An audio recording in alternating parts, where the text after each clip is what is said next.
14 जून 2024 को दोपहर 12:30 बजे उत्तर प्रदेश के बिशनपुर जिला पुलिस मुख्यालय में दोपहर के आराम की खामोशी ड्यूटी पर बजने वाले फोन की घंटी से अचानक टूट गई।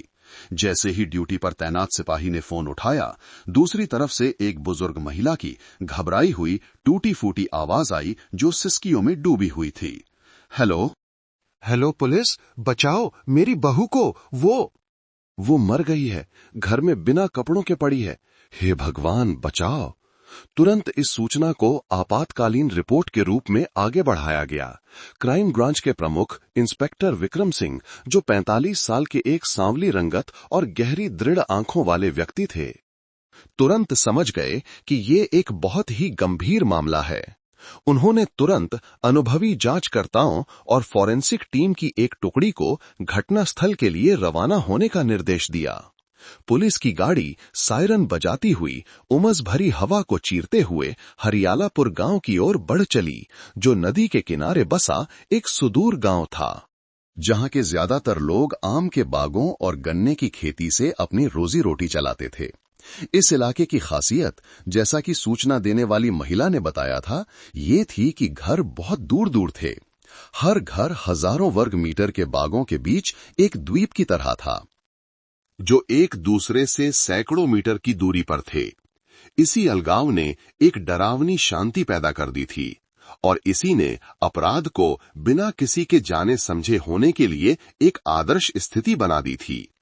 जैसे ही पुलिस की गाड़ी पीड़िता के घर की ओर जाने वाली कच्ची सड़क पर मुड़ी, एक अफरा तफरी का मंजर सामने आया। एक पुराने ढंग का कच्चा पक्का मकान, जिसकी छत पर लाल खपरेल थे, घने नींबू के बाग के अंदर बना हुआ था और उसका दरवाजा पूरी तरह खुला था। गेट के बाहर कुछ जिज्ञासु पड़ोसी इकट्ठा होने लगे थे, जो दूर से ही फुसफुसाते हुए इशारा कर रहे थे।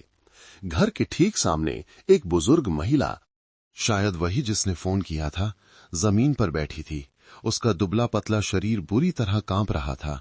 वो फूट फूट कर रो रही थी और अपने दोनों हाथों से लगातार अपनी जांघों पर पीट रही थी। उसकी दर्दनाक चीखें दिल को चीर रही थीं। मैं तो बस थोड़ी देर के लिए उस पार सरला के घर गई थी। बस थोड़ी देर के लिए उसने मेरी बच्ची के साथ ऐसा क्यों किया? प्रिया, ओ मेरी प्रिया, मेरी बच्ची। वो थी 62 वर्षीय शांति देवी, पीड़िता की सास। इंस्पेक्टर विक्रम नीचे उतरे। उनकी आंखों में सख्ती थी। उन्होंने पुलिसकर्मियों को तुरंत घेराबंदी करने, पूरे इलाके को सील करने और जिज्ञासु लोगों को दूर हटने का आदेश दिया। वो शांति देवी के पास गए और उन्हें शांत करने की कोशिश की।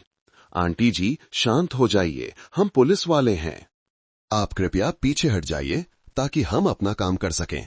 क्या आपने सबसे पहले ये सब देखा? लेकिन शांति देवी इतने गहरे सदमे में थीं कि वो ठीक से जवाब नहीं दे पा रही थीं। वो अपने साथियों की ओर मुड़े और दृढ़ आवाज में कहा, sub inspector Hong, forensic doctor और जांच टीम पहले अंदर जाएं, बाकी लोग मेरे पीछे आओ। हर सुराग को बचाने के लिए बेहद सावधान रहना। इंस्पेक्टर विक्रम और उनके साथियों ने दस्ताने और विशेष जूते पहने और अंदर चले गए। घर बहुत बड़ा नहीं था, लेकिन करीने से सजा हुआ और साफ सुथरा था, जो एक महिला के सलीके को दर्शाता था। लेकिन लिविंग रूम में एक ऐसा भयानक दृश्य था जिसने सबसे अनुभवी जांचकर्ताओं को भी हिलाकर रख दिया। ठंडे फर्श पर 22 वर्षीय प्रिया शर्मा एक दर्दनाक मुद्रा में पड़ी थीं। पीड़िता पूरी तरह से नग्न थी। उसकी आंखें बेजान होकर छत को घूर रही थीं, जैसे कि मरने से पहले उसने अत्यधिक भय का सामना किया हो। उसका मुंह थोड़ा खुला हुआ था और जीभ थोड़ी बाहर निकली हुई थी। जिस चीज ने इंस्पेक्टर विक्रम और वहां मौजूद सभी लोगों के सीने में एक जकड़न पैदा कर दी, वो था पीड़िता का स्पष्ट रूप से उभरा हुआ पेट। प्रिया गर्भवती थी। उसके गर्भ में 5 महीने का बच्चा था। माहौल में एक अजीब सी भारीपन छा गया। मौत की गंध उस ग्रामीण घर की नमी भरी महक के साथ मिलने लगी थी। फोरेंसिक अधिकारी डॉक्टर आलोक जल्दी से शव के पास घुटनों के बल बैठ गए। उन्होंने सावधानी से अपना काम शुरू किया। Report inspector. डॉक्टर आलोक की आवाज गंभीर हो गई। पीड़िता की मौत दम घुटने से हुई है। गर्दन पर एक गहरा नीला निशान है।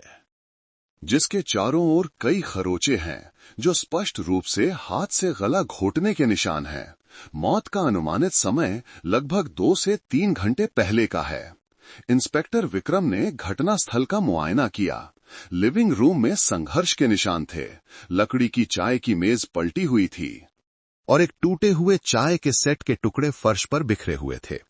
पीड़िता की बाहों और जांघों पर पुराने चोट के निशानों के अलावा नए नीले निशान भी थे जो स्पष्ट रूप से जबरदस्ती पकड़े जाने के थे। यौन उत्पीड़न के संकेत थे। डॉक्टर आलोक ने रिपोर्ट करना जारी रखा। पीड़िता के पैरों के बीच के क्षेत्र और फर्श पर बचे हुए एक छोटे से सफेद धुंधले तरल के पोखर की ओर इशारा करते हुए बहुत स्पष्ट है, हत्यारे ने बलात्कार किया था। एक बलात्कार और हत्या का मामला। पीड़िता एक गर्भवती महिला थी, जिससे मामले की क्रूरता और बर्बरता कई गुना बढ़ गई थी। इंस्पेक्टर विक्रम उठे और लिविंग रूम में घूमने लगे। उन्होंने पुराने टीवी, पूजा की अलमारी को देखा। ऐसा लग रहा था कि किसी भी चीज को खंगाला नहीं गया था। दराजें भी बंद थीं। ये लूटपाट का मामला नहीं लगता, एक युवा अधिकारी ने कहा। नहीं। इंस्पेक्टर विक्रम ने सिर हिलाया। हत्यारे का मकसद संपत्ति नहीं थी। ये व्यक्तिगत दुश्मनी या अनियंत्रित वासना का मामला है। अपराधी ने बहुत क्रूरता से काम किया है। बलात्कार के बाद पीड़िता का गला घोंटकर मार डालना ये दर्शाता है कि वो डरा हुआ था। उसे पकड़े जाने का डर था। वो डॉक्टर आलोक की ओर मुड़े, जो अभी भी शव पर, विशेष रूप से पीड़िता के दोनों हाथों पर ध्यान केंद्रित कर रहे थे।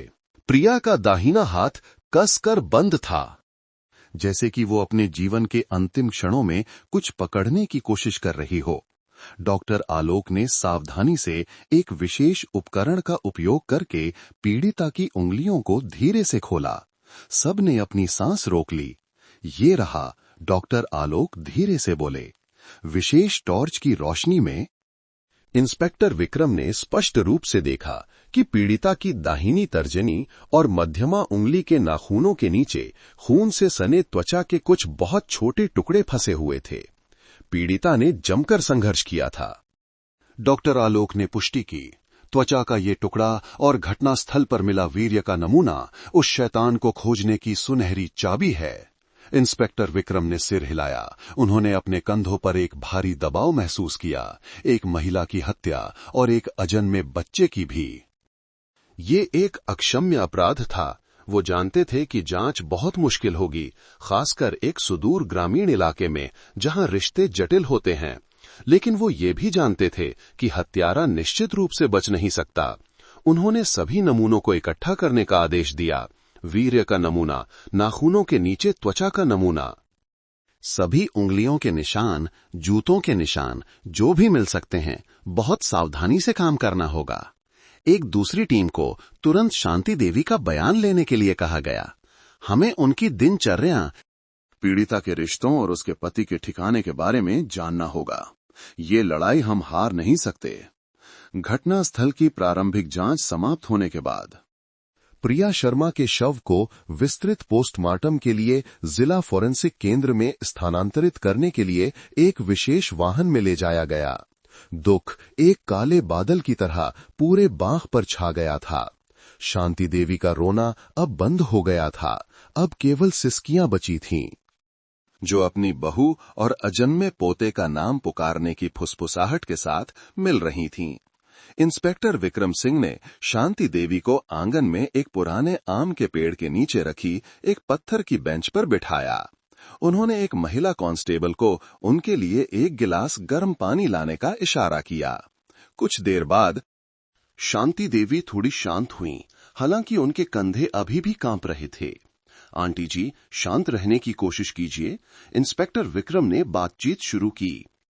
उनकी आवाज गहरी थी और उन्होंने यथासंभव सौम्य रहने की कोशिश की। मामले को स्पष्ट करने के लिए हमें आपकी मदद की जरूरत है। आप ही ने सबसे पहले ये सब देखा। कृपया विस्तार से बताइए। आज सुबह आप घर से कितने बजे निकली थीं? आप कहाँ गई थीं? और क्या आपकी बहू प्रिया घर पर अकेली थीं? शांति देवी ने एक गहरी सांस ली उस भयानक याद को फिर से जीने की कोशिश करते हुए आज सुबह लगभग 10 बजे से थोड़ा पहले उन्होंने अपनी कर्कश आवाज में बताना शुरू किया, मैंने बगीचे से कुछ शकरकंद के पत्ते तोड़े थे। मैं उन्हें ऊपर वाले मोहल्ले में सरला के घर ले जाने वाली थी। उसके घर में लोग कम हैं और वो अक्सर मुझे कुछ मछलियां दे देती है। प्रिया ने तो मुझे ये भी कहा था कि सरला आंटी से कहना कि अगर शाम को फुर्सत मिले तो खाने पर आएं।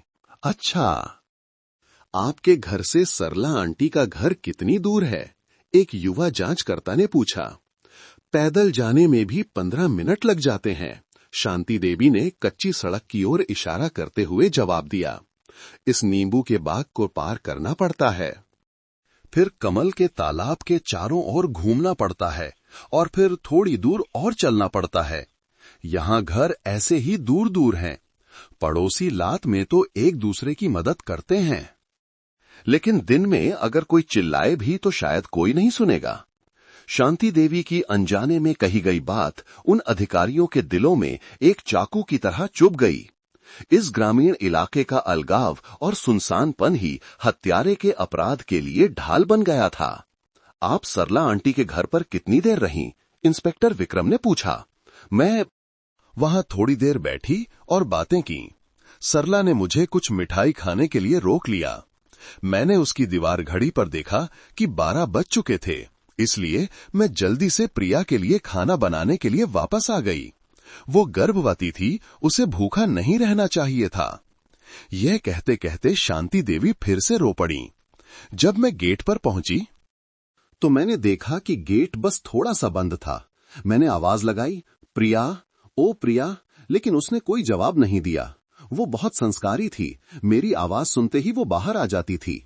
मैं घर में गई तो देखा कि मुख्य दरवाजा भी बस थोड़ा सा बंद था। मैंने दरवाजा धकेला और अंदर गई तो हे भगवान, वो आगे नहीं बोल सकी। उन्होंने अपना चेहरा अपने हाथों में छिपा लिया। उनका शरीर फिर से दर्द से कांपने लगा। इंस्पेक्टर विक्रम ने धैर्यपूर्वक प्रतीक्षा की। वो जानते थे कि ये एक बहुत बड़ा सदमा था। उन्होंने सवाल बदला, प्रिया का पति, आपका बेटा अभी कहाँ है? वो सुरेश है, मेरा छोटा बेटा। शांति देवी ने आंसू पोंछने की कोशिश करते हुए कहा, वो नोएडा के पास एक औद्योगिक क्षेत्र में एक फैक्ट्री में काम करता है। उन दोनों की शादी साल की शुरुआत में ही हुई थी। प्रिया के गर्भवती होने के 1 महीने बाद ही वो दूर काम करने चला गया और अपनी पत्नी को मेरी देखभाल में छोड़ गया। वो कुछ पैसे कमाना चाहता था। पत्नी के बच्चे को जन्म देने के बाद गांव वापस आकर कोई काम खोजने की योजना बना रहा था। कल ही उसने फोन किया था। मुझे अपनी पत्नी के लिए अच्छा खाना खरीदने के लिए कहा था। अब मैं उसे क्या बताऊंगी? एक नई शादी की शुरुआत, एक छोटा सा परिवार अपने पहले बच्चे का इंतजार कर रहा था। हत्यारे ने सिर्फ 2 जानें नहीं ली थीं, उसने एक पूरे परिवार का भविष्य तबाह कर दिया था। आपके बेटे के अलावा आपके परिवार में और कौन है? मेरा एक बड़ा बेटा भी है जिसका नाम रमेश है। शांति देवी ने जवाब दिया, रमेश कुमार, वो सुरेश का बड़ा भाई है। उसका घर गांव के बाहर की तरफ है। वो भी खेती करता है, लेकिन उसका अपना परिवार है, बीवी बच्चे सब हैं। रमेश, वो भी अपनी भाभी को बहुत मानता था। कभी कभी कुछ फल देने या छोटे मोटे कामों में मेरी मदद करने आ जाता था, लेकिन आज सुबह मैंने उसे नहीं देखा। शांति देवी के बयान ने एक प्रारंभिक अवलोकन प्रदान किया। पीड़िता सुबह 10 बजे से 12 बजे के बीच घर पर अकेली थी। पति दूर था और जेठ का अपना घर था। हाल ही में इंस्पेक्टर विक्रम ने पूछा। उनकी आंखें तेज हो गईं। क्या प्रिया का किसी से कोई झगड़ा हुआ था, या इस गांव या इलाके में कोई संदिग्ध व्यक्ति आपके घर के आसपास घूमता था? शांति देवी ने जोर से सिर हिलाया। प्रिया तो गाय जैसी सीधी थी साहब, वो अभी अभी बहू बनकर आई थी। उसका किसी से कोई झगड़ा या मनमुटाव नहीं था। वो सारा दिन घर पर ही रहती थी, साफ सफाई, खाना बनाना और फिर बगीचे में कुछ सब्जियों को पानी देना। वो तो गिरने के डर से कहीं दूर भी नहीं जाती थी। उसकी किसी से क्या दुश्मनी होगी? वो अचानक झिझकी, जैसे कुछ याद आया हो। हाँ, बस बस नए पुल वाले मोहल्ले के कुछ लड़के हैं, वे अक्सर गांव के आखिर में एक छोड़े हुए बत्तख के छप्पर में बैठकर शराब पीते हैं। कभी कभी जब वे गुजरते थे और प्रिया को देखते थे तो वे सीटी बजाकर उसे छेड़ते थे। प्रिया डर जाती थी। इसलिए मैंने उसे कहा था कि वो घर के अंदर ही रहे और गेट बंद कर ले। क्या आप उस समूह में से किसी का नाम जानती हैं? मैंने बस सुना है कि लोग उसे कल्लू शराबी और छोटू मवाली कहते हैं। छोटू मवाली शायद अभी अभी चोरी के किसी मामले में जेल से छूट कर आया है, लेकिन वे बस सड़क पर ही छेड़ते थे। कभी घर के अंदर आने की हिम्मत नहीं की। ये जानकारी तुरंत इंस्पेक्टर विक्रम ने नोट कर ली। उन्होंने एक जांच दल को इशारा किया। घटना स्थल पर ही तुरंत एक जांच योजना तैयार की गई। काम का माहौल तनावपूर्ण हो गया, जो बगीचे की घातक शांति के बिल्कुल विपरीत था। जबकि फोरेंसिक टीम अभी भी घर के हर इंच की सावधानीपूर्वक जांच कर रही थी और सुराग इकट्ठा कर रही थी, इंस्पेक्टर विक्रम ने एक छोटी बैठक बुलाई। स्थिति बहुत स्पष्ट है, उन्होंने अपनी दृढ़ आवाज में कहा। ये एक विशेष रूप से गंभीर बलात्कार और हत्या का मामला है। पीड़िता 5 महीने की गर्भवती थी। हत्यारे ने बेहद क्रूरता से काम किया, जिसका मकसद अपनी पाशविकता को छिपाना था। हमारे पास 2 बहुत महत्वपूर्ण भौतिक सुराग हैं, वीर्य का नमूना और पीड़िता के नाखूनों के नीचे त्वचा का नमूना। ये हत्यारे के हस्ताक्षर हैं, वो इससे इनकार नहीं कर सकता। उन्होंने चारों ओर देखा। हालांकि हमारी चुनौती बहुत बड़ी है। घटनास्थल एक अलग थलग इलाके में है। कोई प्रत्यक्षदर्शी नहीं है। अपराध का समय लगभग 2 घंटे का है, सुबह 10 से 12 बजे के बीच। अब हमारा काम संदिग्धों की सूची को छोटा करना है। उन्होंने निर्णायक रूप से निर्देश दिए। पहली टीम तुरंत सरला आंटी के घर जाकर शांति देवी के बयान की पुष्टि करे, साथ ही आसपास के सभी घरों की तलाशी ले। चाहे वे कितने भी दूर क्यों ना हो, पता लगाओ कि उस दौरान किसी ने कोई अजनबी व्यक्ति, कोई अजनबी गाड़ी या कोई असामान्य आवाज सुनी हो। दूसरी टीम, उन्होंने डिप्टी की ओर मुड़कर कहा, तुरंत केंद्र में वापस जाकर गांव और आसपास के गांवों के सभी आपराधिक रिकॉर्ड वाले व्यक्तियों की फाइलें निकालो। विशेष रूप से बलात्कार, चोरी के पूर्व दोषियों और नशा करने वालों पर ध्यान केंद्रित करो। विशेष रूप से शांति देवी द्वारा बताए गए कल्लू शराबी और छोटू मवाली के बारे में तुरंत जानकारी हासिल करो। हमें संदिग्धों की एक सूची बनानी होगी। तीसरी टीम तुरंत नोएडा पुलिस से संपर्क करके पीड़िता के पति सुरेश कुमार की स्थिति की पुष्टि करे। साथ ही सुरेश के बड़े भाई रमेश कुमार से भी पूछताछ करने के लिए एक अधिकारी भेजो। यह एक अनिवार्य प्रक्रिया है। हमें परिवार के सभी सदस्यों से बात करनी होगी। हमें हर संभावना को खत्म करना होगा। सभी ने एक स्वर में ठीक है कहा और तेजी से अलग अलग दिशाओं में चले गए। इंस्पेक्टर विक्रम अकेले आंगन में खड़े रहे। दोपहर की धूप अब तेज होने लगी थी। उन्होंने उस घर को देखा जहां अभी अभी अपराध हुआ था। एक अनुभवी जांचकर्ता की अंतरात्मा उसे बता रही थी कि हत्यारा कोई अजनबी नहीं था। वो इस इलाके से अच्छी तरह वाकिफ होना चाहिए और इससे भी महत्वपूर्ण बात, उसे शांति देवी के परिवार की दिनचर्या के बारे में बहुत अच्छी तरह से पता होना चाहिए। उसे ठीक ठीक पता था कि शांति देवी घर से कब निकलेंगी और प्रिया अकेली होगी।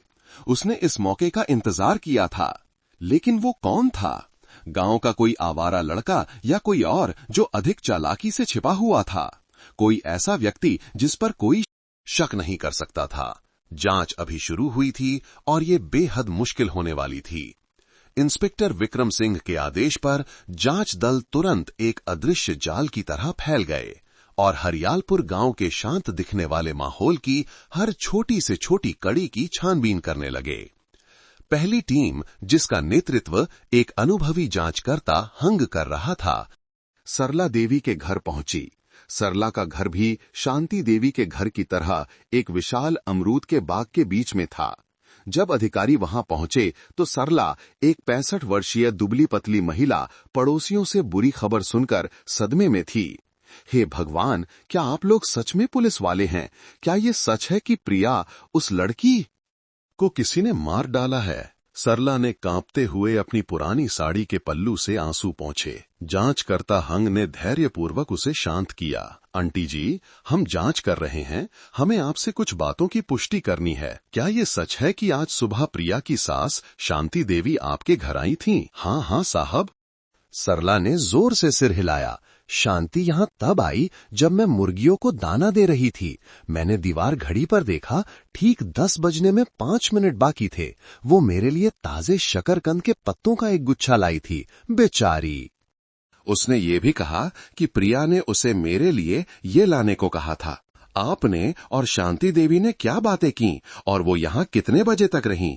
बस मुर्गी बत्तख की बातें। उसके बेटे सुरेश की, जो दूर काम करता है, वो बता रही थी कि उसकी बहू प्रिया कितनी अच्छी है और वो गर्भवती है। उसे पोता होने वाला है। हम दोनों बहनें बात कर रही थीं। मैंने उसे खाने के लिए कुछ मिठाई दी। जब उसने घड़ी देखी तो कहा, हे भगवान, 12 बज गए, मुझे प्रिया के लिए खाना बनाने जाना है। और वो जल्दी जल्दी चली गई। किसे पता था कि ऐसा हो जाएगा? सरला की कहानी शांति देवी के बयान से पूरी तरह मेल खाती थी, जिससे अपराध के समय का फ्रेम मजबूती से स्थापित हो गया। लगभग 2 घंटे। सुबह 10 बजे से 12 बजे के बीच पहली टीम ने आसपास के घरों की छानबीन जारी रखी, लेकिन ये लगभग एक असंभव काम था। निकटतम घर भी घटनास्थल से लगभग 300 मीटर दूर था और अनगिनत बागों से छिपा हुआ था। जिन लोगों से पूछताछ की गई, उनमें से अधिकांश खेतों या बागों में काम कर रहे थे और सभी ने सिर हिला दिया। उन्होंने कोई चीख या कोई असामान्य आवाज नहीं सुनी थी। इलाके के अलगाव ने हत्यारे के लिए एक आदर्श सहयोगी का काम किया था। इस बीच मुख्यालय में डिप्टी नुएन वन मिंग के नेतृत्व में दूसरी टीम पूरी तीव्रता से काम कर रही थी। इलाके के आपराधिक रिकॉर्ड वाले व्यक्तियों की सूची खंगाली जा रही थी। छोटू मवाली का नाम जल्दी ही सामने आ गया। उसका असली नाम लेवन नाम था। 28 साल, नए पुल मोहल्ले का निवासी। छोटू मवाली का रिकॉर्ड बुरे कामों से भरा था, जिसमें छोटी मोटी चोरी और जानबूझकर चोट पहुंचाने के 3 पूर्व दोष सिद्ध हुए थे। विशेष रूप से वो 2 महीने पहले ही जेल से छूटा था। उसके पास कोई स्थिर नौकरी नहीं थी और वो अक्सर अन्य आवारा युवकों के साथ घूमता था। कल्लू शराबी की भी पहचान ट्रन वंतु 32 वर्षीय के रूप में हुई। कल्लू का कोई आपराधिक रिकॉर्ड नहीं था, लेकिन वो पूरे इलाके में एक शराबी के रूप में बदनाम था, जो नशे में होने पर हंगामा करता और गालियां देता था। दोनों व्यक्तियों के बारे में पुष्टि की गई कि वे उस युवा समूह में थे जो अक्सर हरियालापुर गांव के आखिर में छोड़े हुए बत्तख के छप्पर में इकट्ठा होते थे और उन्होंने पीड़िता प्रिया शर्मा को कुछ बार छेड़ा था जब वो बाहर जाती थी। लेवन नाम और चरणवंतु पर ध्यान केंद्रित करो, डिप्टी मिन ने आदेश दिया। उनके पास मकसद और अवसर दोनों हैं। एक जो अभी अभी जेल से छूटा है, जिसके पास खोने के लिए कुछ नहीं है। एक शराबी जो अपने व्यवहार पर नियंत्रण नहीं रख सकता।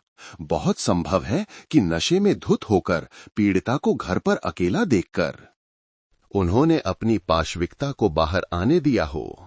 जासूसों को तुरंत भेजा गया। वे स्थानीय लोगों के बीच सादे कपड़ों में घुल मिल गए ताकि छोटू मवाली और कल्लू शराबी का पता लगा सकें। ये बहुत मुश्किल नहीं था। केवल 30 मिनट के बाद उन्होंने उन दोनों को 2 अन्य युवकों के साथ उसी छोड़े हुए बत्तख के छप्पर में शराब पीते हुए पाया, जिसका उल्लेख शांति देवी ने किया था। वे जाम टकरा रहे थे, जोर जोर से हंस रहे थे। ऐसा लग रहा था कि उन्हें इस बात की कोई भनक नहीं है कि पास में ही एक भयानक अपराध हुआ है। जासूसों ने धैर्यपूर्वक छिपकर निगरानी की। वे बहुत शांत लग रहे हैं, एक युवा जासूस ने फुसफुसाया। अगर उन्होंने अभी अभी किसी की हत्या की है तो वे इतनी शांति से शराब नहीं पी सकते। जरूरी नहीं, एक पुराने जासूस ने जवाब दिया। पेशेवर अपराधी कभी कभी ध्यान भटकाने के लिए जानबूझकर शांत रहने का दिखावा करते हैं। बस आदेश का इंतजार करो। उसी समय तीसरी जांच टीम को भी परिणाम मिल गए थे।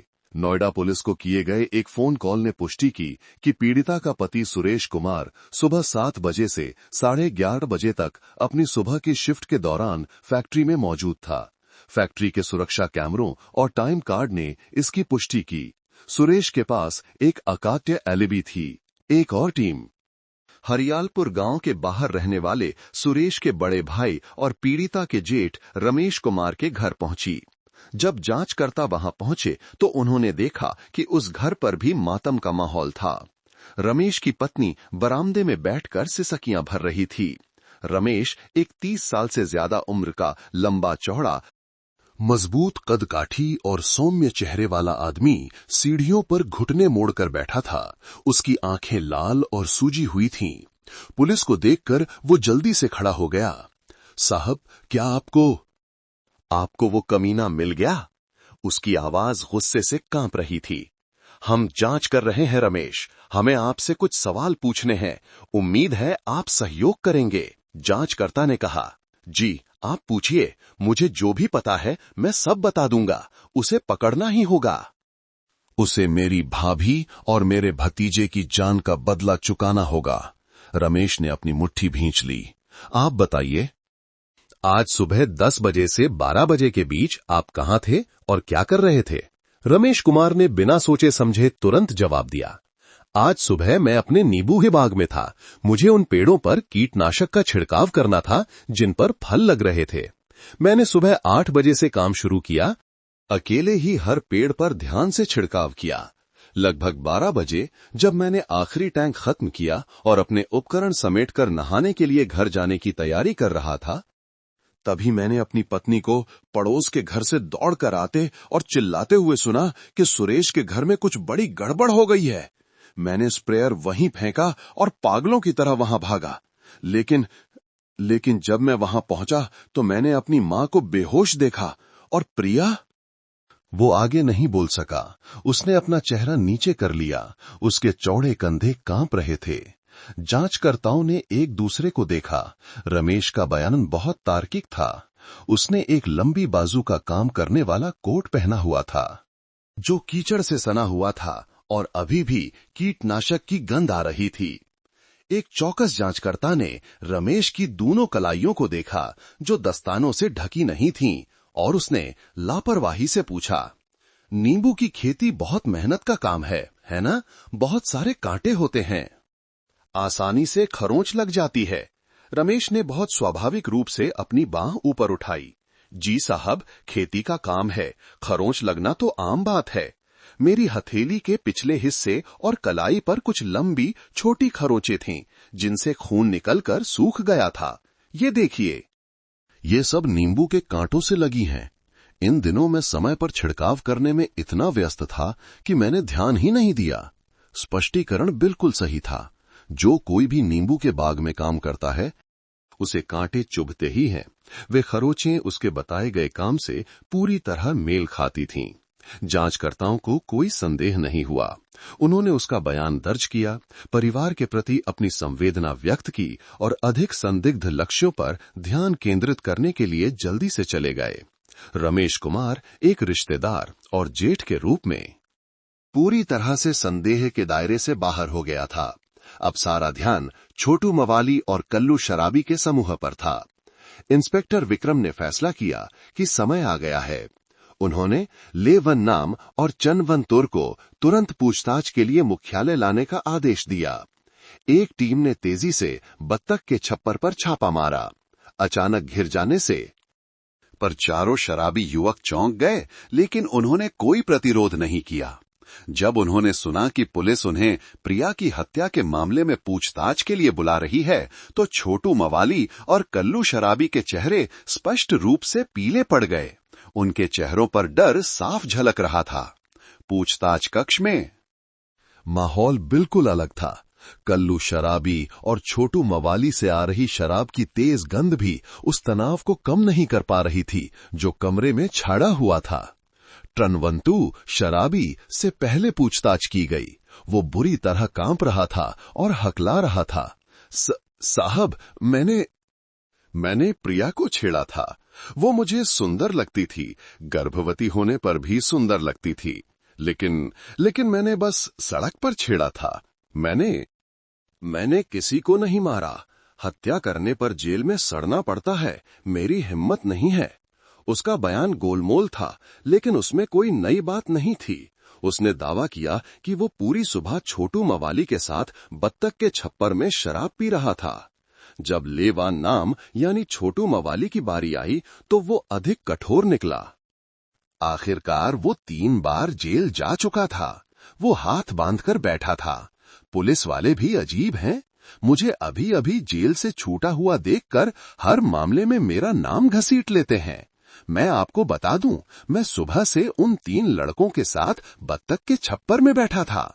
हम सुबह 9 बजे से शराब पी रहे हैं। अगर आपको यकीन नहीं है तो आप जाकर उनसे पूछ सकते हैं। तुम 4 लोग थे, तुम्हारे लिए गवाही कौन देगा? डिप्टी मिन ने मेज पर कलम पटकते हुए कहा। हम एक दूसरे के लिए गवाही देंगे। और कौन? हम वहीं बैठे थे, हम कहीं नहीं गए थे, तो हमें प्रिया के बारे में कैसे पता चलेगा? ये एक बड़ा अपराध है साहब, मुझ पर झूठा इल्जाम मत लगाओ। छोटू मवाली ने बहस की। एक दुष्चक्र। वे 4 लोग थे और वे एक दूसरे के लिए गवाही दे रहे थे। कोई भी पुष्टि नहीं कर सकता था कि वे 10 बजे से 12 बजे के बीच कहीं गए थे या नहीं। हालांकि उनका रवैया, विशेष रूप से कल्लू शराबी का डर और छोटू मवाली की असामान्य कठोरता ने जांच दल को विश्वास दिलाया कि वे कुछ छिपा रहे हैं। वे मामले के नंबर 1 संदिग्ध बन गए। सभी टीमों से रिपोर्ट सुनने के बाद इंस्पेक्टर विक्रम अपने कार्यालय में चुपचाप बैठे थे।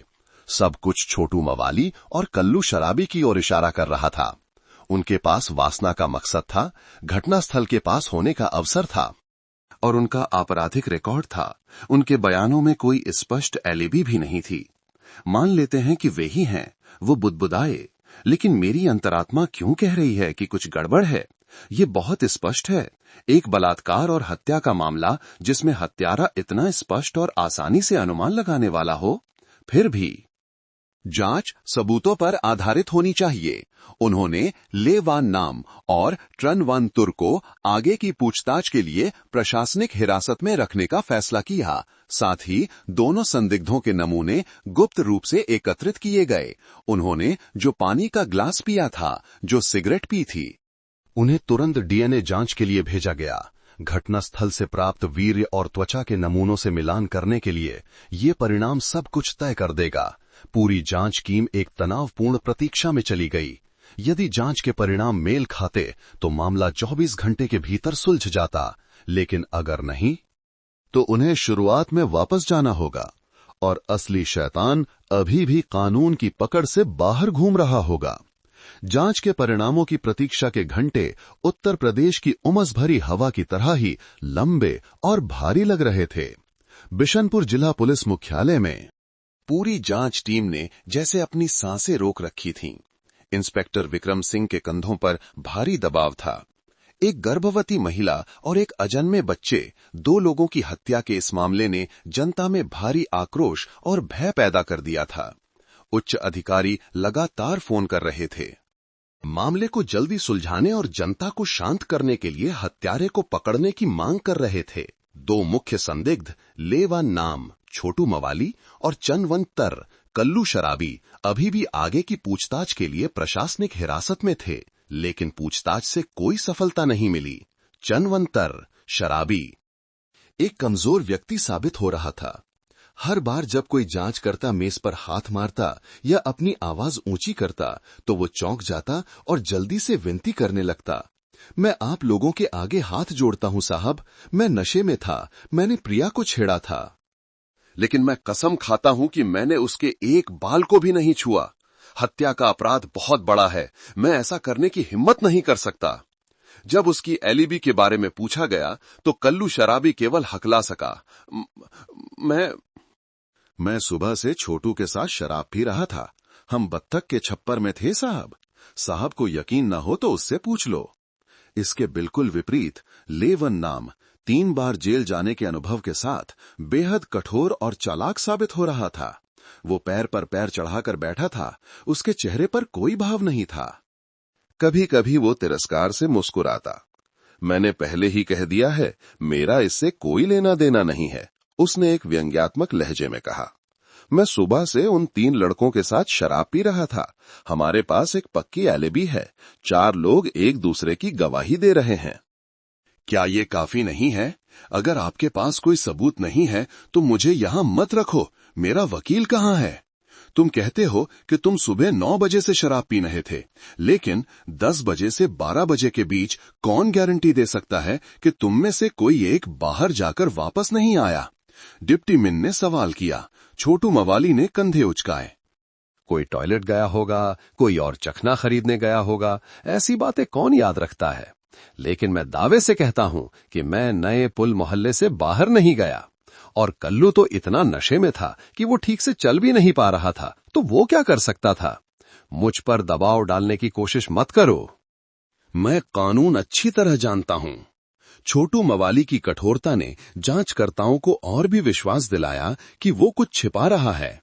बहुत संभव है कि वो मुख्य अपराधी हो और कल्लू शराबी केवल एक साथी हो, या कम से कम उसे कुछ पता हो लेकिन वो बताने से डर रहा हो। सब कुछ इतना स्पष्ट लग रहा था। बस जांच रिपोर्ट के एक टुकड़े की जरूरत थी और वे उन्हें हथकड़ी लगा सकते थे। इंस्पेक्टर विक्रम पूछताछ कक्ष के बाहर खड़े थे, एक तरफा शीशे से देख रहे थे। उन्होंने छोटू मवाली के रवैये, उसके अत्यधिक आत्मविश्वास को देखा। कमांडर की अंतरात्मा फिर से जाग उठी, एक अस्पष्ट बेचैनी। अगर ये वही है तो वो इतना आत्मविश्वासी क्यों है? उन्होंने खुद से पूछा। या क्या वो वास्तव में निर्दोष है? ठीक उसी समय उनके कार्यालय में मेज पर रखा फोन बजा। ये जिला फोरेंसिक केंद्र से कॉल थी। इंस्पेक्टर विक्रम ने जल्दी से फोन उठाया, अपनी आवाज को यथासंभव शांत रखने की कोशिश करते हुए। हेलो, मैं विक्रम, बिशनपुर क्राइम ब्रांच का प्रमुख बोल रहा हूं। दूसरी तरफ फोरेंसिक अधिकारी की आवाज स्पष्ट और सटीक थी, लेकिन ये पूरी जांच टीम पर ठंडे पानी की बौछार की तरह थी। Report sir. हमारे पास प्रारंभिक मिलान के परिणाम आ गए हैं। घटनास्थल से प्राप्त वीर्य के नमूने और पीड़िता प्रिया शर्मा के नाखूनों के नीचे से मिले त्वचा के नमूने का डीएनए दोनों संदिग्धों ले वन नाम और ट्रन वान तुर के डीएनए से मेल नहीं खाता है। एक लंबी खामोशी छा गई। इंस्पेक्टर विक्रम को लगा जैसे उनका सीना किसी ने जकड़ लिया हो। तुमने क्या कहा? उन्होंने फिर से पूछा, हालांकि उन्होंने बहुत स्पष्ट रूप से सुना था। हम पुष्टि करते हैं, फोरेंसिक अधिकारी ने जोर देकर कहा। मेल नहीं खाता, बिल्कुल भी मेल नहीं खाता। ये दोनों संदिग्ध कम से कम जैविक सबूतों के आधार पर इस मामले में संदेह के दायरे से बाहर हैं। फोन कॉल समाप्त हो गई। इंस्पेक्टर विक्रम ने भारी मन से रिसीवर नीचे रखा। मामला फिर से वहीं आ गया था जहां से शुरू हुआ था, बल्कि उससे भी बदतर स्थिति में। दो सबसे सही संदिग्ध जिन पर जनता और यहां तक कि जांच दल का एक हिस्सा भी यकीन कर रहा था कि वे हत्यारे हैं, अब विज्ञान द्वारा निर्दोष साबित हो गए थे। उन्होंने कीमती 24 घंटे आभासी संदिग्धों का पीछा करने में बर्बाद कर दिए थे, और बाहर असली शैतान, जिसने एक गर्भवती महिला को खरोचा, बलात्कार किया और गला घोंट दिया, अभी भी आजाद घूम रहा था। हो सकता है कि वो पुलिस की हर हरकत पर नजर रख रहा हो और उनकी लाचारी पर मन ही मन हंस रहा हो। इंस्पेक्टर विक्रम ने मेज पर जोर से हाथ मारा। उन्होंने तुरंत एक आपातकालीन बैठक बुलाई। बैठक का कमरा पहले से कहीं ज्यादा घुटन भरा हो गया था। सबके चेहरे पर उदासी छाई हुई थी। डीएनए जांच के नतीजों की जानकारी दी गई। किसी को भी अपने कानों पर विश्वास नहीं हो रहा था। हम गलत थे, इंस्पेक्टर विक्रम ने कहा। उनकी आवाज थकान से कर्कश हो गई थी, लेकिन अभी भी अधिकारपूर्ण थी। हमने अपने शुरुआती पूर्वाग्रहों, उनके आपराधिक रिकॉर्ड को हमें गलत दिशा में ले जाने दिया। लेवान नाम और चंदवान तुर भले ही बुरे तत्व हों, लेकिन इस मामले में वे निर्दोष हैं। उन्होंने उन दोनों को तुरंत रिहा करने का आदेश दिया, लेकिन उन्होंने डिप्टी मिन को कुछ कहने से रोकने के लिए हाथ उठाया। अभी नहीं, उन्हें कुछ और घंटों के लिए सार्वजनिक अव्यवस्था के आरोप में रखो। हम असली हत्यारे को ये नहीं बता सकते कि हम उसका सुराग खो चुके हैं। उसे ये विश्वास करना होगा कि हम अभी भी छोटू मवाली और कल्लू शराबी पर ध्यान केंद्रित कर रहे हैं। तो अब हमें क्या करना है इंस्पेक्टर? एक युवा जासूस ने घबराहट भरी आवाज में पूछा। इंस्पेक्टर विक्रम ने एक गहरी सांस ली। वो उठे और सफेद बोर्ड के पास गए, जहां अभी भी पीड़िता प्रिया शर्मा की तस्वीर लगी हुई थी। उसकी आंखें अभी भी बेजान होकर घूर रही थीं, जैसे एक अनसुलझा सवाल पूछ रही हूं। घटना स्थल पर वापस चलो, उन्होंने दृढ़ता से कहा। शुरुआत से मेरी अंतरात्मा ने शुरू से ही मुझे बताया था कि हत्यारा कोई अजनबी नहीं है, कोई छोटा मोटा चोर या कोई शराबी नहीं जो संयोग से वहां से गुजर रहा हो। वो कोई ऐसा व्यक्ति होना चाहिए जो इस इलाके से बहुत अच्छी तरह वाकिफ हो। उसे शांति देवी की दिनचर्या के बारे में अच्छी तरह पता था। उसे ठीक ठीक पता था कि 10 बजे शांति देवी कहां जाएंगी और कितनी देर में वापस आएंगी। उसे यकीन था कि प्रिया घर पर अकेली है। उन्होंने कलम उठाई और परिवार शब्द पर एक गोला बनाया। बैठक कक्ष में सबने अपनी सांस रोक ली। ये एक बेहद संवेदनशील और भयानक जांच की दिशा थी। पीड़िता का पति सुरेश कुमार की एलिबी पूरी तरह से पुष्टि हो चुकी है। सास शांति देवी ने ही सूचना दी थी और उनका समय भी स्पष्ट है। डिप्टी मिन्न ने विश्लेषण किया। केवल रमेश कुमार पीड़िता का जेठ बचा है। एक भारी खामोशी छा गई। रमेश कुमार सौम्य चेहरे वाला आदमी, जिसने अपनी भाभी की मौत पर अत्यधिक गुस्सा दिखाया था, वो हत्यारा कैसे हो सकता है? ये एक ऐसा विचार था जो सभी नैतिकता के खिलाफ था। रमेश का बयान कैसा था? इंस्पेक्टर विक्रम ने पूछा। हालांकि वो इसे कई बार पढ़ चुके थे। रमेश ने दावा किया कि वो सुबह 8 बजे से लगभग 12 बजे तक अपने नींबू के बाग में कीटनाशक का छिड़काव कर रहा था। वो अकेला था। जब हम पहुंचे तो उसने अभी भी कीटनाशक की गंध वाले सुरक्षात्मक कपड़े पहने हुए थे। एक जासूस ने रिपोर्ट किया, वो अकेला था। इंस्पेक्टर विक्रम ने दोहराया, एक एलिबी जिसका कोई गवाह नहीं है। ये छोटू मवाली और कल्लू शराबी के सबूतों से ज्यादा मजबूत नहीं है। उन्हें अचानक वो विवरण याद आया जो जासूसों ने रमेश से मिलते समय बताया था। तुम लोगों ने कहा था कि तुमने उसके हाथ पर खरोंचें देखी थीं। जी हां। वो जासूस जो रमेश से मिला था खड़ा हो गया। उसकी हथेली के पिछले हिस्से और कलाई पर कुछ छोटी सूखी खरोंचें थीं, लेकिन उसने बहुत तार्किक स्पष्टीकरण दिया। उसने कहा कि ये बाग में काम करते समय नींबू के कांटों से लगी हैं। हमें यह सामान्य लगा, इसलिए हमने शक नहीं किया। नींबू के कांटे? इंस्पेक्टर विक्रम ने अपनी आंखें सिकोड़ लीं। वो मेज पर गए और शव परीक्षण रिपोर्ट उठाई। उन्होंने विस्तृत विवरण वाले पृष्ठ को पलटा। उन्होंने हर शब्द जोर से पढ़ा। पीड़िता के नाखून, दाहिने हाथ की तर्जनी और मध्यमा उंगली के नाखूनों में त्वचा और खून के कण मिले हैं। पीड़िता ने जमकर संघर्ष किया। उसने हत्यारे को खर्रोचा है। उन्होंने खर्रोचा शब्द पर जोर दिया। उन्होंने ऊपर देखा। उनकी नजरें चाकू की तरह तेज थीं। उन्होंने सीधे अपने साथियों को देखा। हमने एक महत्वपूर्ण विवरण को नजरअंदाज कर दिया है। उन्होंने अपनी आवाज में सख्ती लाते हुए कहा, हमने रमेश कुमार के तार्किक स्पष्टीकरण पर विश्वास कर लिया। हम उसके सौम्य बाहरी रूप और नकली गुस्से से धोखा खा गए। पीड़िता ने हत्यारे को खरोचा था और रमेश कुमार के हाथ पर अपराध के दिन ही खरोचें थीं। पूरा बैठक कक्ष जैसे फट पड़ा। एक भयानक परिकल्पना, एक ऐसी सच्चाई जिसके बारे में कोई सोचने की हिम्मत नहीं कर सकता था, बनने लगी। एक जेठ, एक 5 महीने की गर्भवती महिला। ये अपराध अगर सच था तो उनकी कल्पना से भी ज्यादा भयानक था। लेकिन इंस्पेक्टर, वो उसका जेठ है, ये कैसे हो सकता है? डिप्टी मिन अभी भी हिचकिचा रहे थे। अपराध की कोई नैतिकता नहीं होती। विक्रम ने उन्हें बीच में ही टोक दिया। वासना एक इंसान को शैतान बना सकती है। हमारा काम सच्चाई का पता लगाना है, चाहे वो कितनी भी क्रूर क्यों ना हो। उन्होंने आदेश दिया। इस बार उनकी आवाज में एक अटल दृढ़ता थी। पहली टीम, तुरंत हरियालपुर गांव वापस जाओ, लेकिन इस बार खुलेआम पूछताछ करने के लिए नहीं। सादे कपड़ों में रमेश कुमार के नींबू के बाग के सबसे करीबी पड़ोसियों से संपर्क करो। पता लगाओ कि क्या किसी ने भले ही एक पल के लिए उस फेटफुल सुबह रमेश को उसके बाग में देखा था। क्या वो वास्तव में कीटनाशक का छिड़काव कर रहा था? दूसरी टीम, रमेश कुमार के व्यक्तिगत जीवन की गहराई से गुप्त जांच करो। उसके और उसकी पत्नी के रिश्ते कैसे हैं?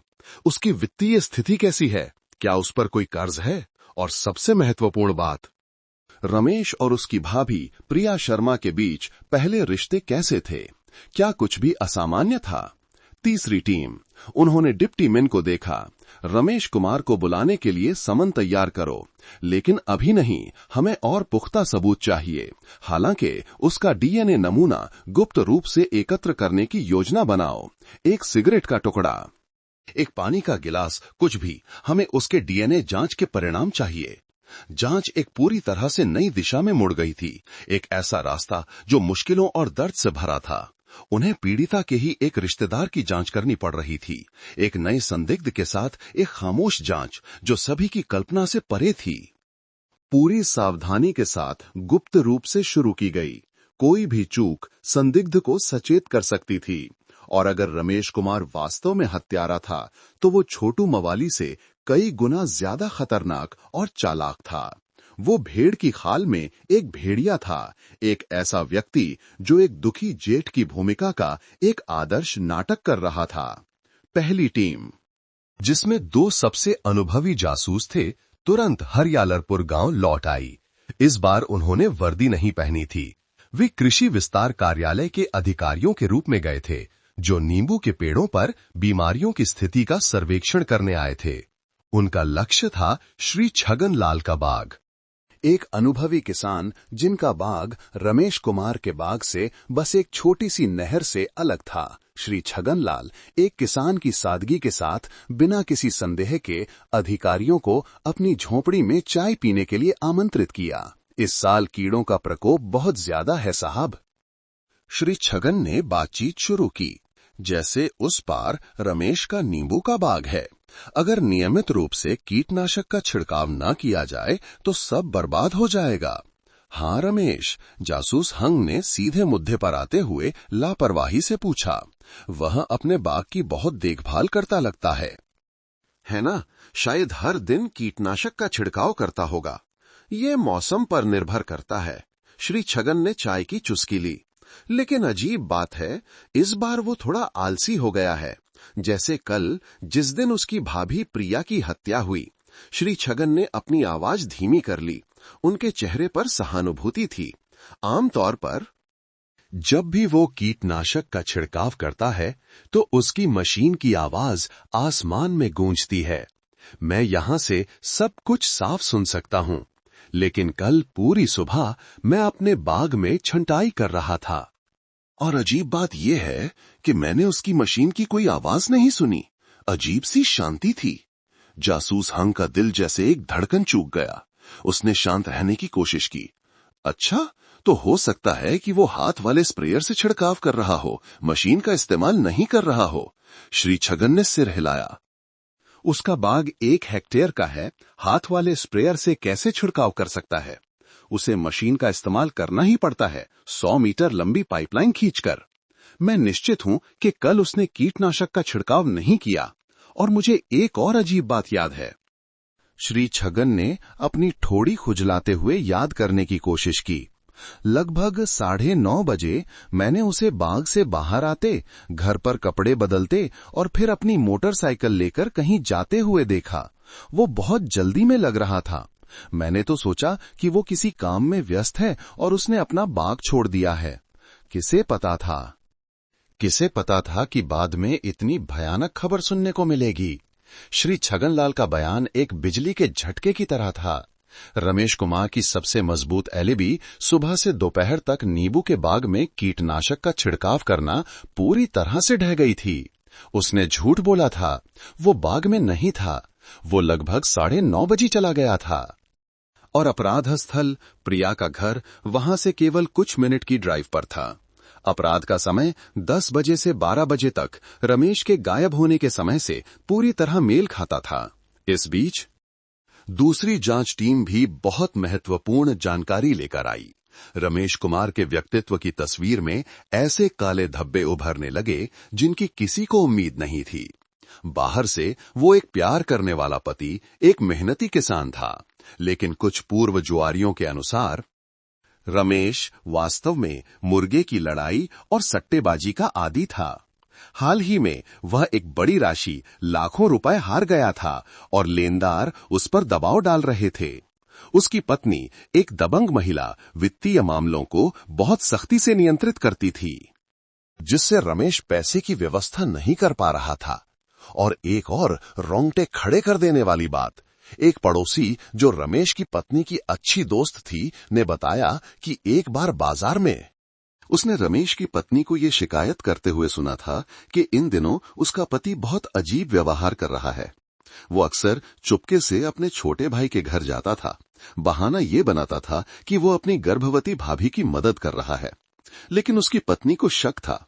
एक बार उसने उसे रसोई में खड़े होकर अपनी भाभी प्रिया शर्मा को, जो उस समय चावल धो रही थी, एक ऐसी नजर से देखते हुए पकड़ा था जिसे उसने कच्चा खा जाने वाली नजर बताया था। उसकी पत्नी ने एक बड़ा हंगामा किया था और उसे अपने साथ के बिना अपनी भाभी के घर जाने से मना कर दिया था।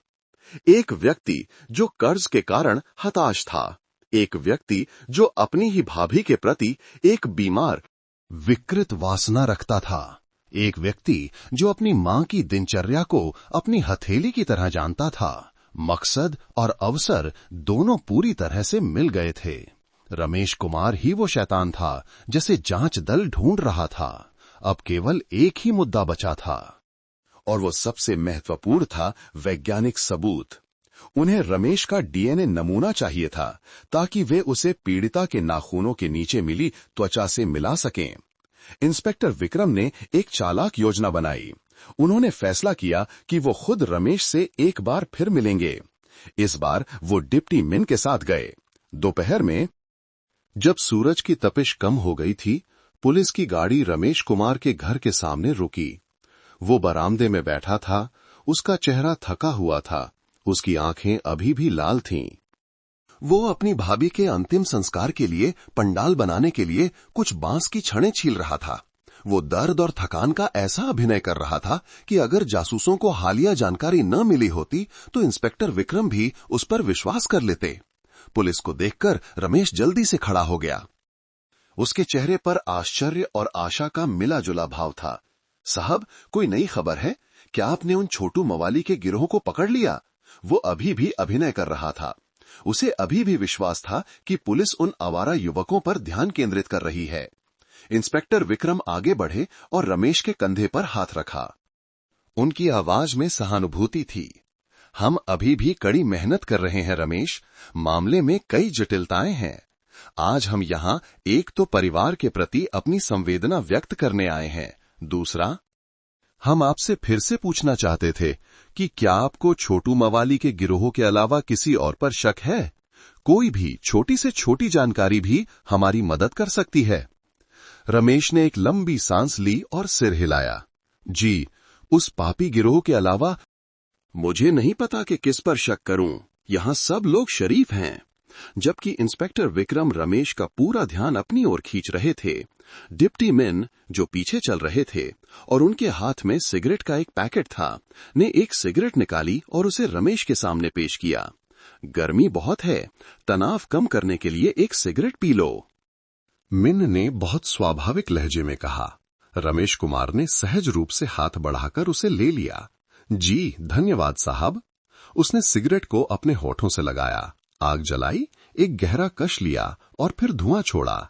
उसका चेहरा विचार मग्न लग रहा था। वो ये सोचने की कोशिश कर रहा था कि क्या कोई और संदिग्ध हो सकता है। मेरी मां और मेरी पत्नी पूरी तरह टूट गए हैं साहब। मैं बस यही चाहता हूं कि आप जल्द से जल्द हत्यारे को पकड़ें ताकि मेरी भाभी और मेरे भतीजे को शांति मिल सके। रमेश ने एक कांपती आवाज में कहा। कुछ और मिनट बात करने और अंतिम संस्कार की तैयारियों के बारे में पूछने के बाद इंस्पेक्टर विक्रम और डिप्टी मिन ने जाने की अनुमति मांगी। जब वे चले गए तो रमेश वहीं खड़ा रहा, सिगरेट खत्म की और फिर सिगरेट का टुकड़ा जमीन पर फेंककर उसे अपनी चप्पल से कुचल दिया। वो पूरी तरह से अनजान था कि उसने अभी अभी अपने ही मौत के फरमान पर हस्ताक्षर किए हैं। उनके जाने के ठीक 5 मिनट बाद एक सादे कपड़ों में एक जासूस जो एक राहगीर के वेश में था वहां आया और जल्दी से उस सिगरेट के टुकड़े को उठा लिया जिसे रमेश ने अभी अभी फेंका था। उसे सावधानी से एक सबूत के थैले में सील कर दिया उसी रात रमेश कुमार के लार का नमूना युक्त सिगरेट का टुकड़ा जिला फोरेंसिक केंद्र में ले जाया गया। पूरी जांच टीम एक बार फिर प्रतीक्षा में चली गई, लेकिन इस बार ये अस्पष्टता में प्रतीक्षा नहीं थी, बल्कि एक ऐसे फैसले की प्रतीक्षा थी जिसकी पुष्टि विज्ञान द्वारा की जानी थी। इंस्पेक्टर विक्रम ने रमेश कुमार पर 24/7 निगरानी रखने के लिए एक गुप्त निगरानी दल स्थापित करने का आदेश दिया। वो बेहद खतरनाक था। पकड़े जाने का पता चलने पर वो भाग सकता था या आत्महत्या कर सकता था। उसे एक सेकंड के लिए भी नजर से ओझल नहीं होने देना था। अगली सुबह जब पूरा हरियालीपुर गांव प्रिया के अंतिम संस्कार की तैयारी में मातम में डूबा हुआ था, रमेश कुमार अभी भी वहां था। वो अभी भी हर काम में भाग दौड़ कर रहा था, अभी भी अपनी भाभी के ताबूत के पास फूट फूट कर रो रहा था। एक आदर्श जेठ की भूमिका पूरी तरह से निभा रहा था।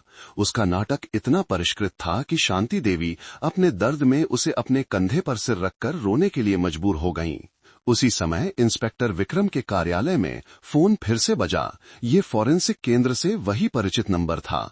उनका दिल जोर से धड़क रहा था, लेकिन रिसीवर पकड़े हुए उनका हाथ बहुत स्थिर था। हेलो, विक्रम बोल रहा हूं। दूसरी तरफ की आवाज दृढ़ थी, बिना किसी हिचकिचाहट के। रिपोर्ट सर, परिणाम आ गया है। संदिग्ध रमेश कुमार के सिगरेट के टुकड़े से मिला डीएनए नमूना पीड़िता प्रिया शर्मा के नाखूनों के नीचे मिली त्वचा के डीएनए नमूने से पूरी तरह मेल खाता है। साथ ही ये डीएनए नमूना घटना स्थल पर मिले वीर्य के नमूने से भी मेल खाता है। इसमें कोई संदेह नहीं है, वही हत्यारा है, वही हत्यारा है। ये 4 शब्द इंस्पेक्टर विक्रम के कार्यालय में गूंजे। ये जीत की खुशी नहीं थी, बल्कि सच्चाई की एक ठंडी भारी पुष्टि थी। सच्चाई अपराध से भी ज्यादा क्रूर थी। जिस शैतान को वे ढूंढ रहे थे वो कोई अजनबी नहीं था, कोई सड़क छाप गुंडा नहीं था, बल्कि एक भाई, एक चाचा था, एक ऐसा व्यक्ति जो धोखे का कफन ओढ़े हुए था। इंस्पेक्टर विक्रम ने रिसीवर नीचे रखा।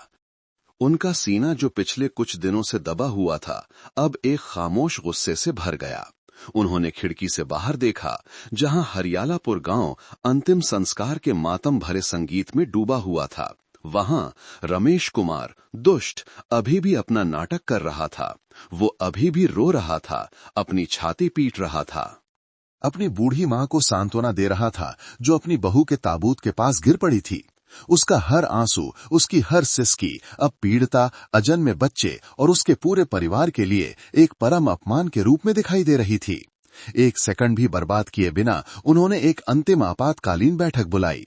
हमारे पास अकाट्य सबूत हैं, उन्होंने कहा। जैसे ही जांच दल के प्रमुख सदस्य बैठे, बैठक कक्ष में सन्नाटा था। कोई एक शब्द भी नहीं बोल रहा था, केवल उनकी आंखों में एक चमक थी। डीएनए जांच के नतीजों ने पुष्टि की है कि रमेश कुमार ही हत्यारा है। अब हमारा काम उसे गिरफ्तार करना है। इंस्पेक्टर, डिप्टी मिन्ह ने हिचकिचाते हुए कहा, वो अंतिम संस्कार में है। परिवार, रिश्तेदार, पड़ोसी सब वहीं हैं। अगर हम अभी उसे गिरफ्तार करते हैं तो मुझे डर है कि बहुत बड़ी अफरा तफरी मच जाएगी, खासकर शांति देवी, उसकी मां। मुझे डर है कि वो ये दूसरा सदमा बर्दाश्त नहीं कर पाएंगी। यही बात इंस्पेक्टर विक्रम को सबसे ज्यादा परेशान कर रही थी। न्याय का पालन करना, लेकिन उन निर्दोष लोगों के प्रति भी मानवीय होना जो दर्द झेल रहे थे। शांति देवी अपनी बहू और पोते को खो चुकी थीं। वो ये नहीं देख सकती थीं कि उनका बेटा एक जानवर की तरह मृतक के ताबूत के सामने पकड़ा जाए। हम इंतजार नहीं कर सकते, एक युवा उतावले जासूस ने कहा। उसे कानून से बाहर एक और मिनट देना हमारे लिए एक और मिनट का अपमान है। वो अपने ही शिकार के लिए रो रहा है। शांत रहो, इंस्पेक्टर विक्रम ने हाथ उठाया। हम उसे अभी गिरफ्तार करेंगे, लेकिन हमें इसे होशियारी से, सफाई से और परिवार को न्यूनतम नुकसान पहुंचाते हुए करना होगा। वो एक जानवर है, लेकिन हम पुलिस अधिकारी हैं। एक विस्तृत गिरफ्तारी योजना केवल 5 मिनट में तैयार की गई। बल में न केवल जिला अपराध शाखा शामिल थी, बल्कि एक मोबाइल पुलिस इकाई भी थी जो पहले से ही गांव के मुख्यालय में तैनात थी। वे मुख्य द्वार से सायरन बजाते हुए नहीं घुसेंगे, वे चुपचाप पहुंचेंगे। 15 मिनट बाद हरियालापुर गांव में अंतिम संस्कार का मातम भरा संगीत अचानक फीका पड़ गया। सफेद नंबर प्लेट वाली कुछ कारें चुपचाप कच्ची सड़क पर पीड़िता के घर से लगभग 200 मीटर दूर रुकीं। सादे कपड़ों में दर्जनों फुर्तीले लोग, लेकिन अंदर बुलेट प्रूफ जैकेट और हथियार थे, फैल गए, एक अदृश्य घेरा बनाते हुए मातम में डूबे घर को कसकर घेर लिया। सभी रास्ते, यहां तक कि बाग के पीछे की छोटी नहर भी बंद कर दी गई थी। अंतिम संस्कार के पंडाल के अंदर रमेश कुमार सिर पर कफन बांधे ताबूत के पास खड़ा था। उसकी आंखें अभी भी लाल थीं, चेहरा थका हुआ था। कभी कभी वो अपने आंसू पोंछता। वो एक भाई के रूप में अपने भाई को खोने, एक चाचा के रूप में अपने भतीजे को खोने का एक आदर्श नाटक कर रहा था, जो रोंगटे वाले कर देने वाला था। उसकी मां शांति देवी पास में एक कुर्सी पर बैठी थी। उनका दुबला पतला शरीर बेजान था। कभी कभी वो उसे सांत्वना देता। मां, थोड़ा दलिया खा लो मां, अगर तुम गिर गई तो सुरेश वापस आकर किसका सहारा लेगा। उसकी आवाज कर्तव्य परायणता से भरी हुई थी। ठीक उसी समय इंस्पेक्टर विक्रम सिंह, डिप्टी मिन और 2 जांचकर्ताओं के साथ गेट से अंदर आए सभी सादे कपड़ों में थे। उनके आने से पंडाल में रोना धोना अस्थायी रूप से रुक गया। रमेश कुमार सहित सभी लोग उन्हें देखने के लिए मुड़े, ये सोचकर कि वे श्रद्धांजलि देने आए हैं। इंस्पेक्टर विक्रम सीधे ताबूत के पास गए, एक अगरबत्ती जलाई, सिर झुकाकर मौन रखा। वो शांति देवी की ओर मुड़े। उनकी आवाज गहरी हो गई। आपके नुकसान के लिए हमें खेद है आंटी जी। हम यहाँ प्रिया को श्रद्धांजलि देने के अलावा एक जरूरी काम से आए हैं। वो रमेश कुमार की ओर मुड़े। दोनों की नजरें मिलीं। इंस्पेक्टर विक्रम ने सीधे उसकी नकली लाल आंखों में देखा। रमेश, कृपया 1 मिनट के लिए बाहर आओ। हमने अभी अभी छोटू मवाली के गिरोह को पकड़ा है। कुछ नए विवरण सामने आए हैं। हमें तुरंत तुम्हारी गवाही की पुष्टि करनी है ताकि हम उनकी गिरफ्तारी का वारंट पूरा कर सकें। एक आदर्श चारा। रमेश कुमार को कोई संदेह नहीं हुआ, यहां तक कि उसकी आंखों में एक राहत की झलक भी थी। अंत में सारा दोष उस पापी गिरोह पर डाल दिया गया था। वो सुरक्षित था। जी ठीक है, उसने जल्दी से जवाब दिया। वो एक रिश्तेदार की ओर मुड़ा। मासी, माँ का थोड़ी देर ध्यान रखना, मैं इन साहबों के साथ काम करके अभी आता हूँ। उसने जल्दी से अपने सिर से कफन उतारा, उसे मेज पर रखा और फिर जल्दी से इंस्पेक्टर विक्रम के पीछे गेट की ओर चला गया। उसे अभी भी विश्वास था कि वो एक रिश्तेदार, एक महत्वपूर्ण गवाह के रूप में जा रहा था ताकि पुलिस को सही व्यक्ति को पकड़ने में मदद मिल सके। जैसे ही वो गेट से बाहर निकला, अंतिम संस्कार में लोगों की नजरों से दूर इंस्पेक्टर विक्रम अचानक रुक गए। रमेश कुमार भी रुक गया। उसने आश्चर्य से पूछा, क्या हुआ साहब? आपने कहा था कि आपको मेरी जरूरत है। रमेश कुमार। इंस्पेक्टर विक्रम की आवाज अचानक बदल गई। अब उसमें कोई सहानुभूति नहीं थी, बल्कि वो स्टील की तरह ठंडी और दृढ़ थी। हर तरफ से, पेड़ों के झुरमुटों के पीछे से, दीवारों के पीछे से जासूस और मोबाइल पुलिस के जवान एक साथ बाहर निकले, घेरा कस लिया। रमेश कुमार का चेहरा बदल गया। उसके होठों पर राहत की मुस्कान जम गई। उसने महसूस किया कि ये कोई गवाही की पुष्टि नहीं थी। उसने महसूस किया कि वो खुद ही शिकार था। तुम लोग क्या कर रहे हो? मैं तो परिवार का सदस्य हूं, वो हकलाते हुए पीछे हटा। तुम अब परिवार के सदस्य नहीं हो, डिप्टी मिन ने गुर्राते हुए कहा। उसके बगल में आकर, तुम्हारे हाथ पर खरोंचें नींबू के कांटों से नहीं लगी थीं। तुम्हारी भाभी के नाखूनों के नीचे की त्वचा और घटना स्थल पर मिला वीर्य का नमूना सब कुछ साबित करता है। वे शब्द एक एक करके रमेश के दिमाग पर हथौड़े की तरह लगे। वो समझ गया, वो सब कुछ समझ गया। उसका नाटक, चाहे कितना भी परिष्कृत क्यों ना हो, विज्ञान द्वारा उजागर हो गया था। सौम्य, दुखी चेहरा गायब हो गया। उसकी जगह डर से सिकुड़ा हुआ चेहरा आ गया। उसने कोई प्रतिरोध नहीं किया। वो बस स्तब्ध खड़ा रहा। और फिर उसका लंबा चौड़ा मजबूत शरीर अचानक ढीला पड़ गया। वो कच्ची सड़क पर घुटनों के बल गिर पड़ा। पिछले कुछ दिनों से अभिनय करने में लगाई गई सारी ताकत पूरी तरह से खत्म हो गई थी। इसे हथकड़ी लगाओ, इंस्पेक्टर विक्रम ने आदेश दिया। ठंडी हथकड़ी उसकी कलाई पर कस गई। अभी अभी ये हाथ उसकी मां को सांत्वना दे रहा था। अब ये न्याय द्वारा बंद कर दिया गया था। ठीक उसी समय घर के अंदर से शांति देवी ने देखा कि उनका बेटा पुलिस के साथ बात करने के लिए बहुत देर से बाहर है और वापस नहीं आया है। किसी अनहोनी की आशंका से वो लड़खड़ाते हुए कुर्सी का सहारा लेकर बाहर आईं। उन्होंने बस उस भयानक दृश्य को देखा। उनका बेटा रमेश कुमार जमीन पर घुटनों के बल बैठा था। उसके दोनों हाथ पीछे बंधे हुए थे। हे भगवान! शांति देवी ने एक चीख मारी। तुम लोग मेरे बेटे के साथ क्या कर रहे हो? तुमने गलत आदमी को पकड़ा है। सुरेश का भाई रमेश है, हत्यारा छोटू मवाली है, उसे पकड़ो। वो लड़खड़ाते हुए दौड़ी। पुलिस अधिकारियों को धकेलने की कोशिश कर रही थी। इंस्पेक्टर विक्रम ने उस बेचारी महिला को सहारा दिया जो टूटने के कगार पर थी। वो नहीं जानते थे कि क्या कहें, लेकिन उन्हें कहना था। सच्चाई चाहे कितनी भी क्रूर क्यों ना हो, सामने आनी ही थी। आंटी जी, उन्होंने अपनी आवाज में सख्ती लेकिन दर्द के साथ कहा, शांत हो जाइए। हमने गलत आदमी को नहीं पकड़ा है। सभी वैज्ञानिक सबूतों ने साबित कर दिया है कि आपका बेटा रमेश कुमार ही वो हत्यारा है जिसने आपकी बहू और आपके पोते की हत्या की है। एक घातक सन्नाटा छा गया। यहां तक कि अंतिम संस्कार का संगीत भी रुक गया। इंस्पेक्टर विक्रम के शब्द एक मौत की सजा की तरह थे, न केवल रमेश के लिए बल्कि उसकी बूढ़ी मां के लिए भी। शांति देवी ने अपने बेटे को घूर कर देखा, जो घुटनों के बल बैठा था और अपना चेहरा ऊपर उठाने की हिम्मत नहीं कर रहा था। उन्होंने उसे देखा और फिर अंदर अपनी बहू के ताबूत को देखा। एक सच्चाई जो बहुत भयानक, बहुत अतार्किक, बहुत क्रूर थी। वो उसे स्वीकार नहीं कर सकती थी। नहीं, ये नहीं हो सकता। वो बस इतना ही कह सकीं और फिर उनकी आंखें बंद हो गईं। वो बेहोश हो गईं। अपने ही शैतान बेटे के पैरों ने गिर पड़ीं। उसे ले जाओ, इंस्पेक्टर विक्रम चिल्लाए, जबकि वो जल्दी से शांति देवी को सहारा दे रहे थे। तुरंत एम्बुलेंस बुलाओ। रमेश कुमार को 2 मोबाइल पुलिस के जवानों ने बगल से पकड़कर एक बोरे की तरह घसीटते हुए ले गए। उसमें विरोध करने की कोई ताकत नहीं बची थी।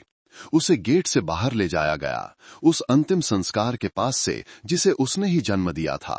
पीछे एक त्रासदी पर त्रासदी छोड़ गया। एक बेहोश मां और सभी गवाहों की स्तब्ध, भयभीत चीखें। नाटक का पर्दा गिर चुका था। बिशनपुर जिला पुलिस मुख्यालय के 2 अलग अलग पूछताछ कक्षों में माहौल इतना तनावपूर्ण था कि सुई गिरने की आवाज भी सुनी जा सकती थी।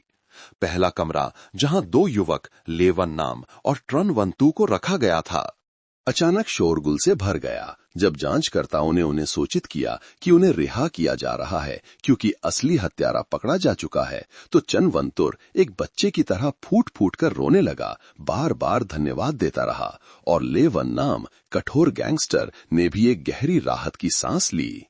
उसका पीला चेहरा जो इतने दिनों से डर से तना हुआ था, अब थोड़ा शांत हुआ।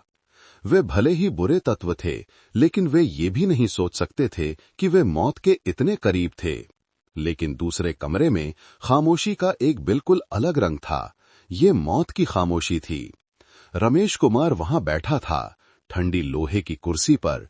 कफन हटा दिया गया था। नाटक का पर्दा गिर चुका था। वो अब एक दुखी जेठ नहीं था, वो सिर्फ एक हत्यारा था जो अपने भयानक अपराध का सामना कर रहा था। वो स्थिर बैठा था, अपना चेहरा फर्श की ओर झुकाए हुए। उसके दोनों हाथ कसकर बंधे हुए थे। उसके मजबूत कंधे अनियंत्रित रूप से कांप रहे थे।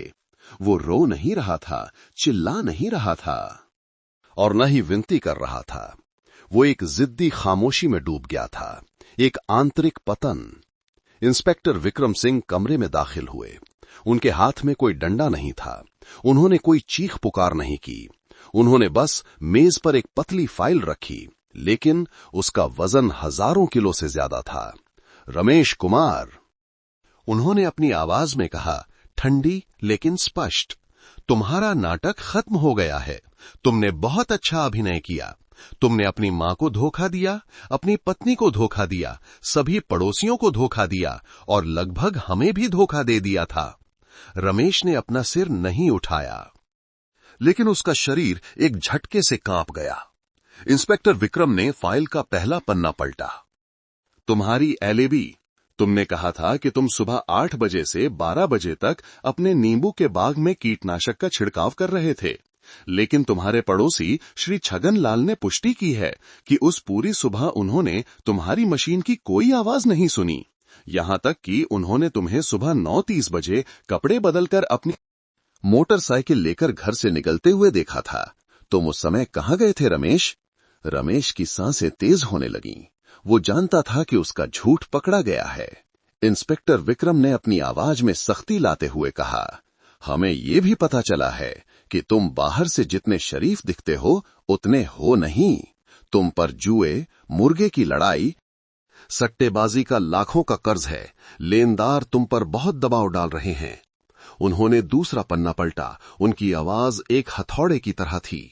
और हमें यह भी पता है कि तुम लंबे समय से अपनी ही भाभी प्रिया शर्मा के प्रति बीमार, वासनापूर्ण विचार रखते थे।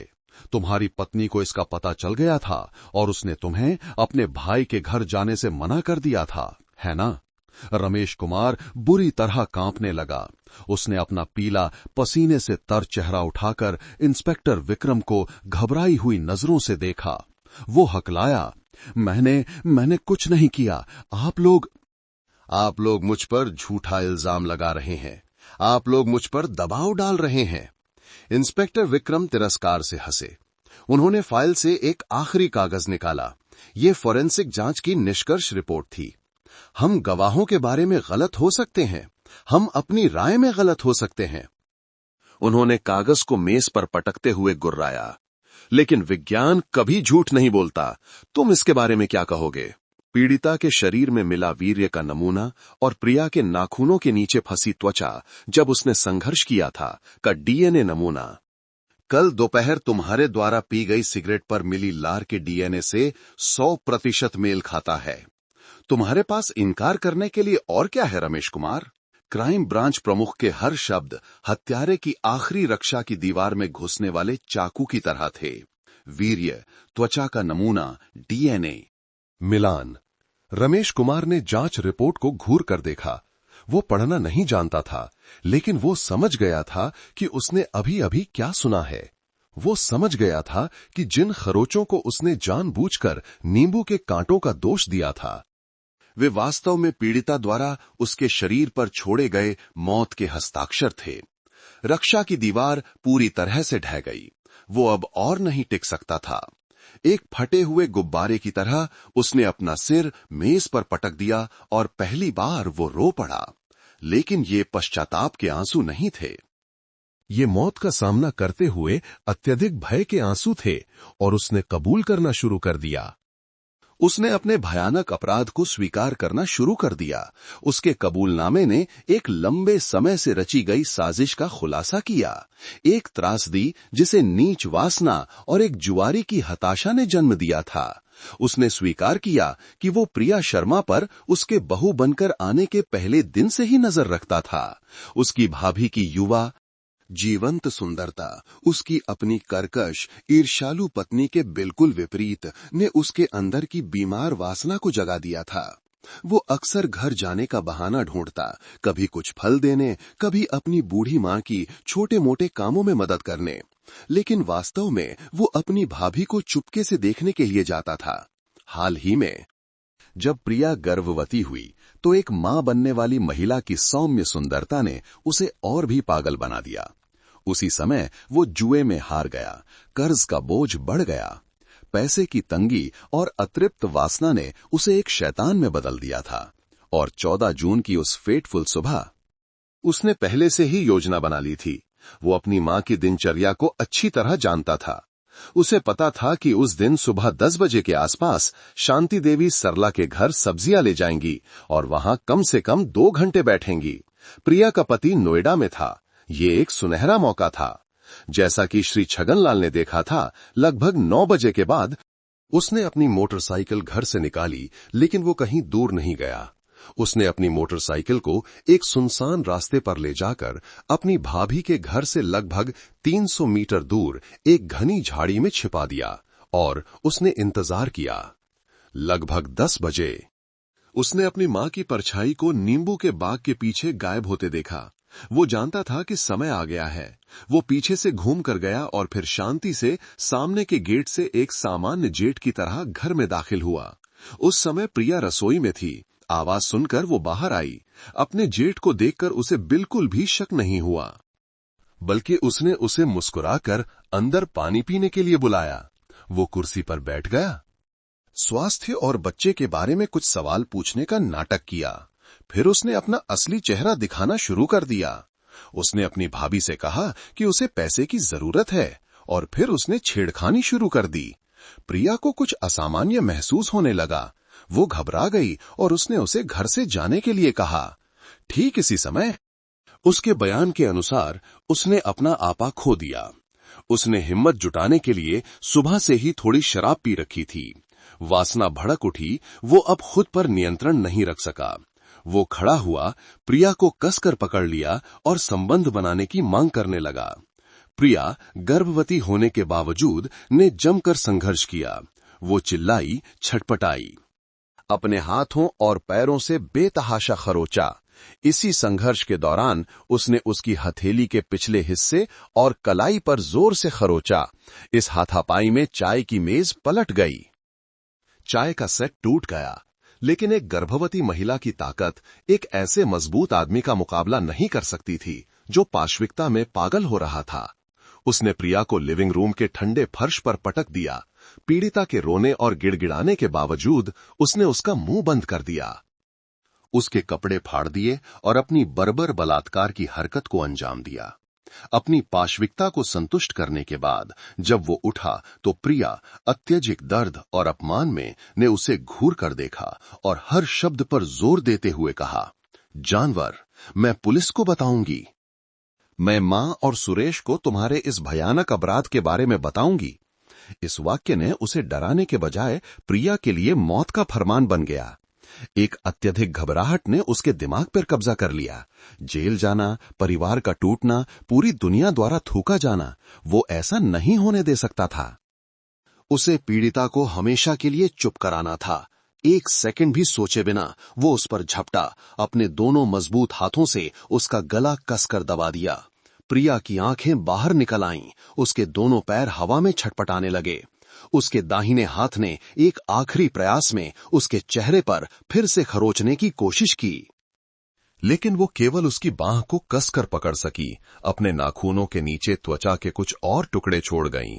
उसने कसकर दबाया, तब तक दबाया जब तक प्रिया का शरीर ढीला नहीं पड़ गया।